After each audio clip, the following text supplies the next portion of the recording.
Le Seigneur soit avec vous. Et avec votre esprit.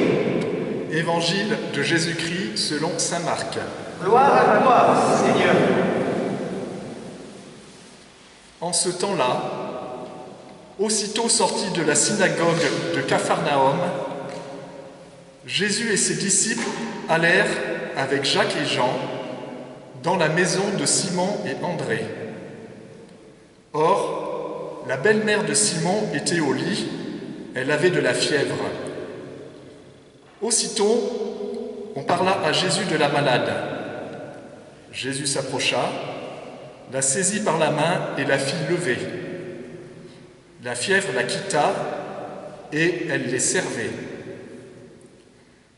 Le soir venu, après le coucher du soleil, on lui amenait tous ceux qui étaient atteints d'un mal ou possédés par des démons. La ville entière se pressait à la porte. Il guérit beaucoup de gens atteints de toutes sortes de maladies et il expulsa beaucoup de démons. Il empêchait les démons de parler parce qu'ils savaient, eux, qui il était. Le lendemain, Jésus se leva bien avant l'aube. Il sortit et se rendit dans un endroit désert, et là, il priait. Simon et ceux qui étaient avec lui partirent à sa recherche. Ils le trouvent et lui disent « Tout le monde te cherche ». Jésus leur dit « Allons ailleurs, dans les villages voisins, afin que, là aussi, je proclame l'Évangile, car c'est pour cela que je suis sorti. » Et il parcourut toute la Galilée, proclamant l'Évangile dans leur synagogue et expulsant les démons. Acclamons la parole de Dieu. Louange à toi, Seigneur Jésus.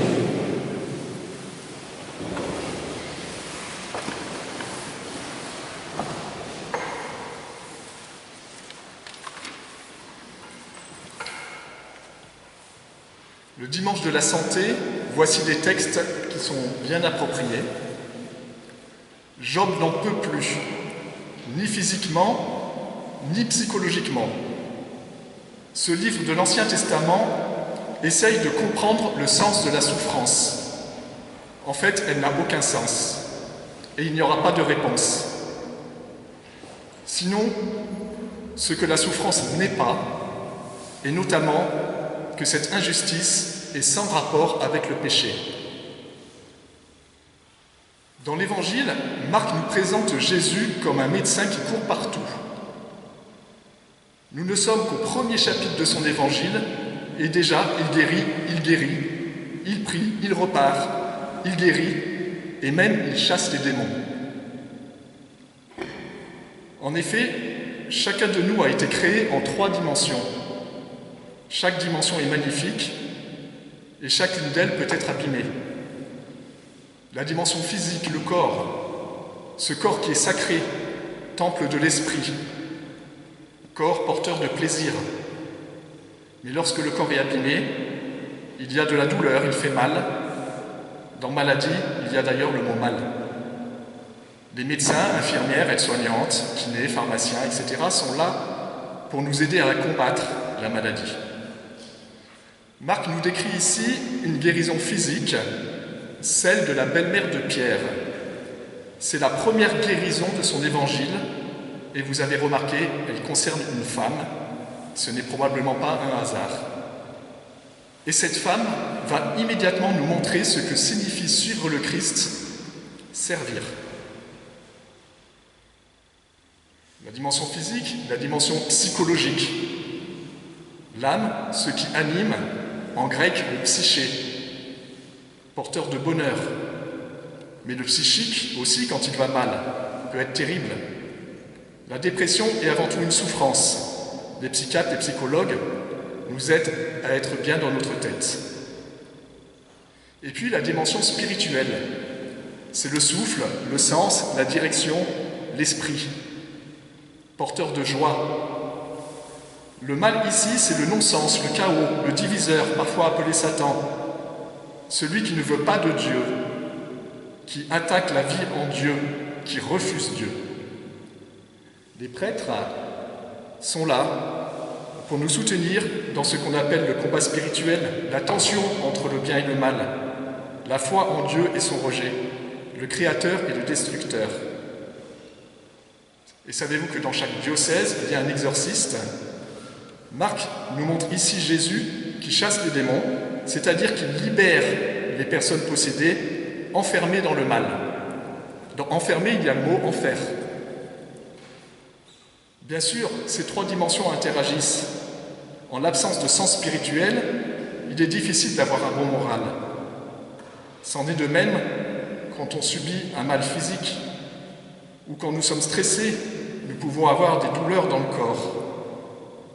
C'est d'ailleurs souvent bien compliqué de différencier le somatique, le corps, du psychique, le psychique du spirituel. Tout est en lien, nous sommes un. Jésus, lui, est notre sauveur. Mais sauveur de quoi? Sauveur de la noyade dans le mal. Il libère, il relève. C'est bien le sens de cet évangile. Jésus libère, relève et libère. Tout le monde te cherche. Mais pourquoi? Il n'est pas magicien. Il ne veut pas qu'on lui court après pour un bien égoïste, mais pour le service et l'annonce du royaume. Jésus ne nous a pas promis la guérison systématique. Il ne nous sort pas de notre condition humaine. Il nous propose de la vivre.